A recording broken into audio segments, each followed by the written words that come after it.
Lecture du livre du prophète Ézéchiel, chapitre 37, du 21e verset au 28e. Ainsi parle le Seigneur Dieu.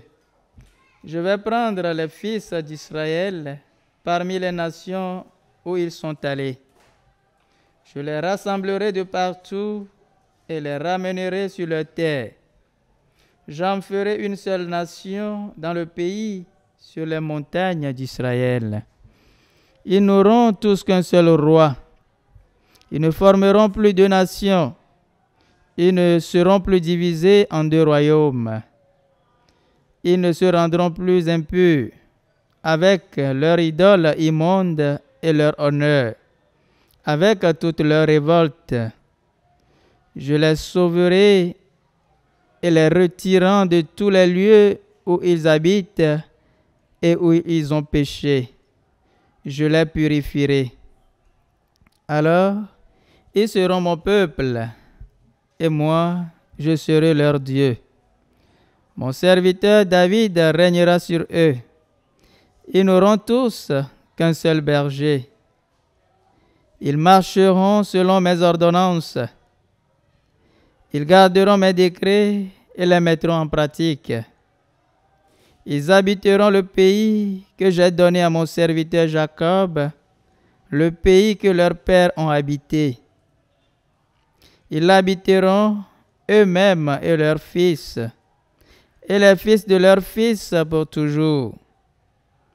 David, mon serviteur, sera leur prince pour toujours.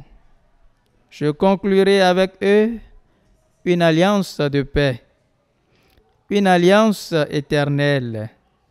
Je les rétablirai, je les multiplierai, je mettrai mon sanctuaire au milieu d'eux pour toujours. Ma demeure sera chez eux, je serai leur Dieu et ils seront mon peuple. Alors, les nations sauront que je suis le Seigneur, celui qui sanctifie Israël, lorsque mon sanctuaire sera au milieu d'eux pour toujours. Parole du Seigneur. Nous rendons grâce à Dieu. Voici le refrain du psaume. Le Seigneur nous garde comme un berger son troupeau. Le Seigneur nous garde comme un berger son troupeau. Écoutez, nations, la parole du Seigneur. Annoncez dans les îles lointaines, celui qui dispersera Israël le rassemble. Il le garde comme un berger son troupeau. Le Seigneur nous garde comme un berger son troupeau. Le Seigneur a libéré Jacob, l'a racheté des mains d'un plus fort. Ils viennent, craints de joie, sur les hauteurs de Sion. Ils affluent vers les biens du Seigneur. Le Seigneur nous garde comme un berger son troupeau. La jeune fille se réjouit, elle danse. Jeunes gens, vieilles gens, tous ensemble, je change leur deuil en joie. Les réjouis, les console après la peine. Le Seigneur nous garde comme un berger son troupeau.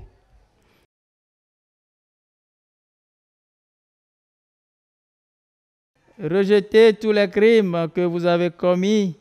Faites-vous un cœur nouveau et un esprit nouveau.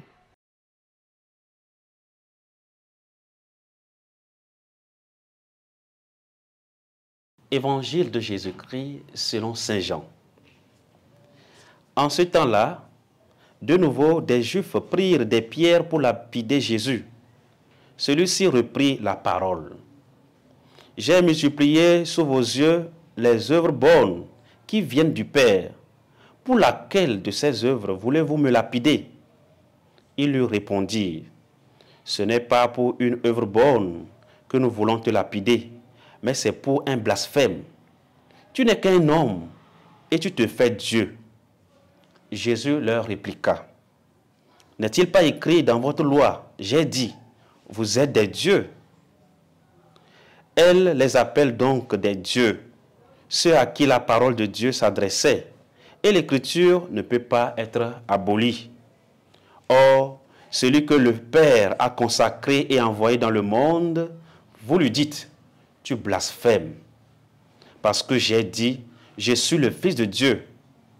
Si je ne fais pas les œuvres de mon Père, continuez à ne pas me croire. Mais si je les fais, même si vous ne me croyez pas, croyez les œuvres. Ainsi vous connaîtrez, et de plus en plus, que le Père est en moi, et moi dans le Père. Eux cherchaient de nouveau à l'arrêter, mais il s'échappa à leurs mains. Il repartit de l'autre côté du Jourdain, à l'endroit où au début Jean baptisait, et il y demeura. Beaucoup vinrent à lui en déclarant, Jean n'a pas accompli de signe, mais tout ce que Jean a dit de celui-ci était vrai. Et là, beaucoup crurent en lui. Acclamons la parole de Dieu. Louange à toi, Seigneur Jésus.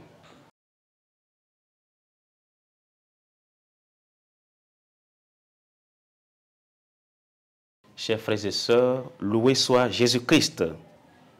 L'évangile d'aujourd'hui situe Jésus en pleine fête de la dédicace du temple, ou fête des Lumières, célébrée par les Juifs le 25 décembre, à la même date que nous, chrétiens, célébrons Noël, la naissance de Jésus, la lumière qui est venue dans le monde. La naissance de Jésus, la lumière qui est venue dans le monde. C'est dans ce contexte festif que l'évangéliste présente la dernière confrontation de Jésus avec ses compatriotes. Ceux qui le rejettent ne font pas partie de son troupeau, mais ceux qui l'accueillent sont ses brebis. L'évangéliste enchaîne 3 phrases qui insistent sur la joie eschatologique que tout disciple éprouve du fait de son union avec le bon pasteur. Jésus leur donne la vie éternelle. Elles ne périront pas pour toujours et personne ne les arrachera de sa main. Cette certitude du salut eschatologique culmine au verset 29. Personne ne peut les arracher de la main du Père. Dans Jean chapitre 5, verset 17 et suivant, les adversaires de Jésus, l'ayant entendu appeler Dieu Père, se faisaient donc le garde de Dieu, ont essayé de le tuer. Dans l'évangile de ce jour, ils ont l'intention de faire de même, mais Jésus les arrête et les invite à réfléchir en leur montrant ses nombreuses bonnes œuvres. J'ai multiplié sous vos yeux les œuvres bonnes qui viennent du Père. Pour laquelle de ces œuvres voulez-vous me lapider? Le Père est en moi et moi dans le Père. Chers frères et sœurs, pour ces adversaires, prétendre avoir Dieu pour Père, c'est-à-dire se considérer comme fils de Dieu, constitue un blasphème. Tous les liens de communication étant rompus, les adversaires de Jésus recourent à la violence. Ils veulent le saisir, mais leurs mains sont incapables de le saisir. Jésus leur échappe et s'éloigne d'eux. Il se rend de l'autre côté du Jourdain, là où il était au début et où Jean baptisait. Là, Jésus est très bien accueilli et beaucoup crurent en lui. Aujourd'hui, l'étau se resserre entre Jésus et ses persécuteurs. Jésus qui est présenté comme la lumière du monde.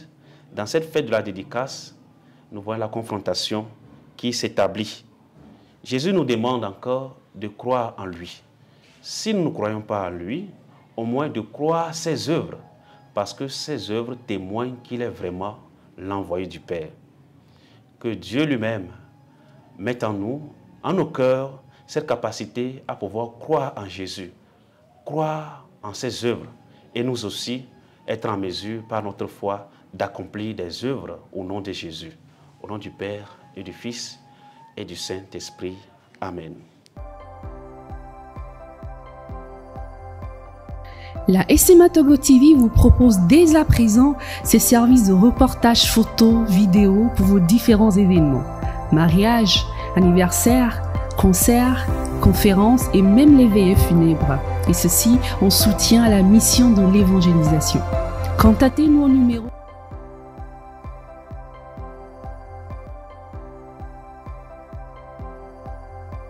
ou par email media@smatogo.com. SMA Togo TV, la première chaîne missionnaire.